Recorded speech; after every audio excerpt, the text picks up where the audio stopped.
AQŞ менен Израилдин Иранга каршы согуш ачканына 4-жума болууда. Ирандын электростанцияларына ракетадан сокку урулса, Ормуз кысыгынын оозу биротоло жабылат деп эскертти расмий Тегеран. 21-мартта кечинде президент Трамп 48 саатта Ормуз кысыгы ачылбаса, Ирандын электростанцияларына чабуул жасааларын даршан кылды. Global Amir'din азыркы чыгарылышында ушул маселелер тууралуу кеп болот. Амансыздарбы? 28 февралда AQŞ менен Израиль Иранга каршы согуш ачкан болчу. Согуштун жүрүп атканына 4-жума башталды. 22 мартта таңга жуук америкалык жана израилдик аскерлер Тегеранга өлкө чордоундагы Исфахан шаарына абадан чабуул коюшту. Мындан тышкары Израиль авиациясы Ирандын түндөгүндөгү Гилан жана Мазандаран шаарларындагы административдик имараттарга бомба урушту. Максат жетекчилерди катардан чыгаруу. Иран өз кезегинде Перс булуңундагы араб өлкөлөрүнүн мунай газ ишканаларына, терминалдарына, AQŞнын бул өлкөлөрдөгү радардык станцияларына, коммуникация байланыш түйүндөрүнө, абадан коргоо системаларын ракетадан жана дрондордон аткылоону улантты. Израилге ракеталарды жаадырууда. Атүгүл 20 мартта Иран Диего Гарсия аралындагы америкалык британдык аскерий базаны көздөй орто аралыкка учуучу 2 ракетаны атты. Ирандан Инди океанынын ортосундагы бул аралга чейин 4000 километрден ашык бир ракета бутага жетпей мухитке кулап түшкөн. Экинчи ракетаны америкалыктар атып түшүргөн. Норуз күнү Ирандын 2 ракетасы Израилдин көп миллиард долларлык аба калканы, тагыраак айтканда куптасын, куполун бузуп өтүп, Негев чөлүндөгү Израилдин өзөктүк ядролук борборуна жакын Димона жана Арат шаарларына түштү. 200дөй израилдик жарадар болду. Алардын 10 чактысынын абалы оор деп кабарлады британдардын Guardian гезити. Ошентип Израилдин толтосуна Ирандын ракеталардан аткылоосу метафора болбой калды. Иерусалимде сиренанын ачуу чыркырап, сактангыла, аба чабуулу деп боздогону абстракция эмес, кадимкидей көрүнүш бүгүн. Израилдин премьер-министри Беньямин Нетаньяху 22 марттагы маалымат жыйынында Иран уранды байытуу жана баллистикалык ракеталарды жасоо мүмкүнчүлүгүнөн ажырады деп жар салды журналисттерге. Бирок Иран эли диний жетекчиликти кулатып, бийликти өз колуна алаары белгисиз. Революцияны биз абадан түшүп жасай албайбыз, деди Нетаньяху. Демек, Израилдин Ирандын диний теократтык жетекчилигин алмаштыруу планы ишке ашкан жок. Премьер-министр Беньямин Нетаньяху ошондой эле президент Дональд Трампка болгон сынды жумшартууну көздөп, Израиль согушту аягына тезирээк чыгуу үчүн Ирандын түштүк Парс газ кенине ракетадан соккуну өз алдынча урганын айтып чыкты ушул күндөрү. Себеби ошол чабуулдан кийин Иран Перс газ кенинин түштүгүнө ээлик кылган Катардын газ өнөр жай комплексин аткылап, Катар суюк газ экспорттоо потенциалынын 17%-нен ажырап калган эле.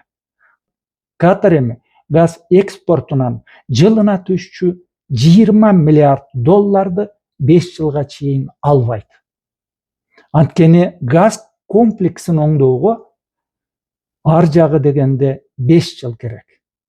21 мартта кечинде президент Дональд Трамп 48 саатта Ормуз кысыгы ачылбаса, Ирандын электростанцияларын жер менен жексен кылынаарын даршан кылды. Эгерде Ормуз кысыгы AQS'нын жана Израилдин мунай, газ тарткан кемелери, танкерлери үчүн ачылбаса жана Дональд Трамптын опсаз сөзү аткарылчу болсо эмне болот? Жакынкы чыгыштагы, анын ичиндеги Перс булуңундагы араб өлкөлөрүндөгү инфраструктуралар, ошондой эле суу менен камсыздоочу түзүмдөр таш талкан кылынат, үтүктөлөт деп эскертти Расмий Тегеран. Сауд Арабиясы жакынкы чыгыштагы сууну тазалоо системалары рыногунда үстөмдүк кылат жана 2024 жылы Саудиянын үлүшү 33% түзгөн. Жакынкы чыгыш өлкөлөрү 81% сууну суу тазалоочу системалардан алып ичишкен 2024 жылы. Эми элестетип көрө бериңиз. Эгерде Иран мына ушул суу системаларын талкалай турган болсо. Иран жетекчилиги ошондой эле кыйратылган электростанциялар толук калыбына келтирилмейин Ормуз кысыгы ачылбайт деп кулаккактык кылды.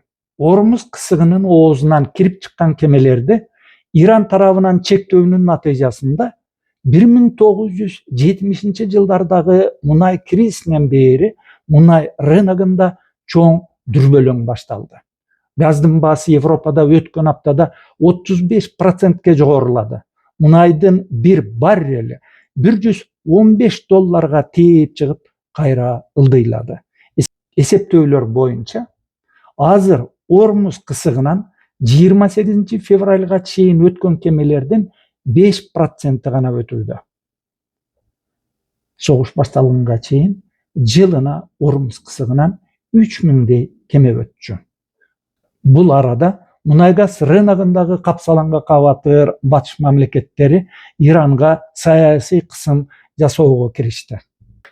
Ирандын Перс булуңундагы араб өлкөлөрүн, Сауд Арабиясы, Бириккен Араб Эмирлиги, Катарды, Кувейтти, Бахрейндин мунай-газ инфраструктураларына ракетадан аткылоосун, Перс булуңундагы жай турмушка керектүү жүк ташыган кемелерге соккуруусун, Ормуз кысыгынан кемелерди ылгап өткөрүүсүн жана AQSh менен Израилдин мунай-газ ташуучу танкерлерин өткөрбөй койгонун Британия, Германия, Италия, Канада, Нидерландия, Жапония, Франциянын лидерлери сындашты.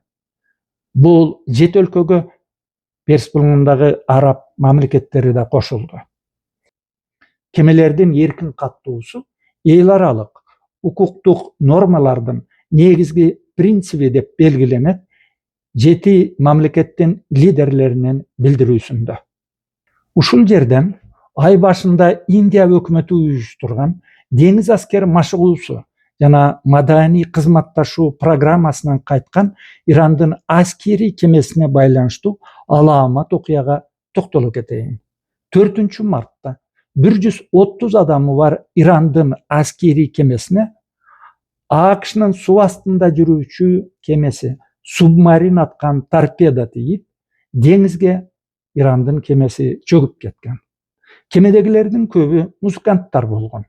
Индиядагы деңиз аскер машыгуусуна ошондо 18 өлкөнүн, анын ичинде AQSh'нын кемеси экипажы менен катышкан болчу. Шри-ланкалык куткаруучулар 32 ирандыкты куткарып калган. Ал эми 87 адамдын жасатын чөккөн кемелерден алып чыгышкан.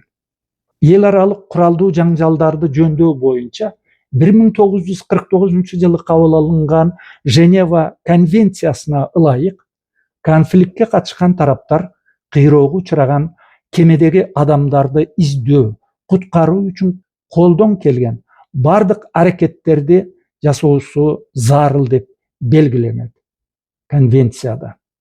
Эгерде субмаринде кыйраган кеменин моряктарын жайгаштырууга орундары болбогон учурда да аларды куткаруу үчүн бар мүмкүнчүлүктөрүн жасоосу керек болчу.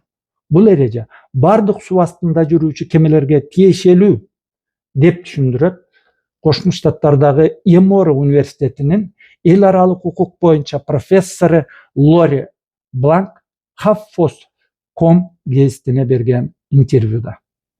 Бирок америкалык субмариндин экипажы ирандык кемеге жардамга келген эмес. Эч ким кечирим сураган да жок. Ага карабай бир да өлкө, түгүл Индия, ал үчүн Пентагонду сындабады.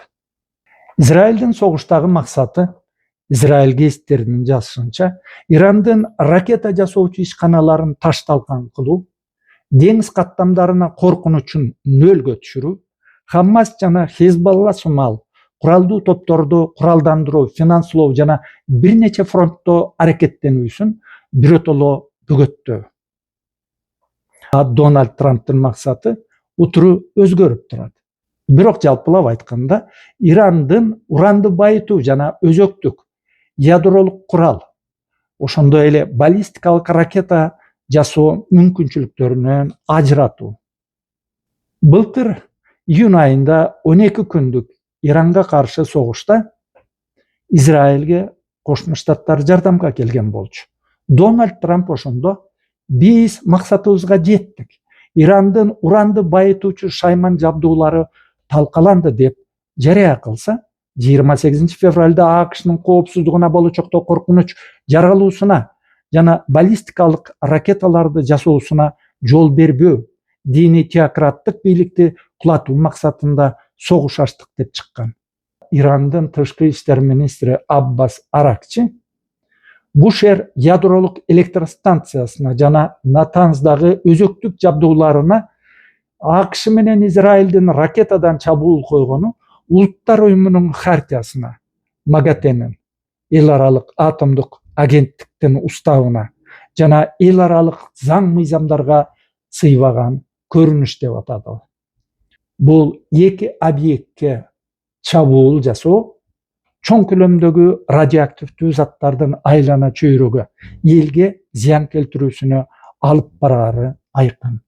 Иранда болжол менен 441 килограмм 60%ке байытылган ураны бар. Эзелтен белгилүү канун заң боюнча Иранга каршы АКШ менен Израиль жүргүзүп жаткан согуштун чыгымы тууралуу так расмий маалымат уруш бүткөндөн кийин айкын болот. Ошого азыр ачык булактардагы маалыматтарды колдонуудан башка чара жок. 23 мартка карай кандуу калабада Иран 3220 жаранынан айрылган. Алардын 1440-ы карапайым адамдар, анын 210-у жаш балдар. Калган 1600-дөйү аскер адамдары. Кошмо Штаттары болсо 13 аскеринен айрылды. Ошондой эле Иракта абада учактарга май куюучу СК-135 аскер учагы кыйрады. Анын баасы орточо 3,7 миллиондон 4,6 миллион долларга чейин болот. Израиль билесиздер, Ливанга да басып кирип, экинчи фронт ачкан 2 мартта. Бул согушта 1029 ливандык курман болгон. Алардын 100дөйү жаш балдар. Ирандын ракета чабуулунан Израилдин 9 жараны жана 4 палестиналык курман болгон. Бул АКШда чыкчу Detroit News гезитинин адам укугун коргоочу уюмдарга таянып берген маалыматы. Президент Дональд Трамптын биз Иран менен сүйлөшүүгө даярбыз, уруш жүрүп жатканына карабай деген сөзүнө караганда, Америка Кошмо Штаттары азыр согуштун чыгымы жөнүндө көбүрөөк ойлоно баштагандай. Билесиздер, күнүнө Америка Кошмо Штаттары жакынкы чыгыштагы бул согушка $1 миллиард сарптайт. Мындан тышкары Пентагон Перс булугундагы араб мамлекеттерин абадан коргоо үчүн АКШ Конгрессинен $200 миллиард сурады. Эмнеден коргоо үчүн деп ойлойсуздар? Албетте, Ирандын ракета жана дрон чабуулдарынан. Global Amir подкастына жазыла элек болсоңуздар, жазылып коюңуздар. Элибизде тынчтык болсун, сак саламат болуңуздар.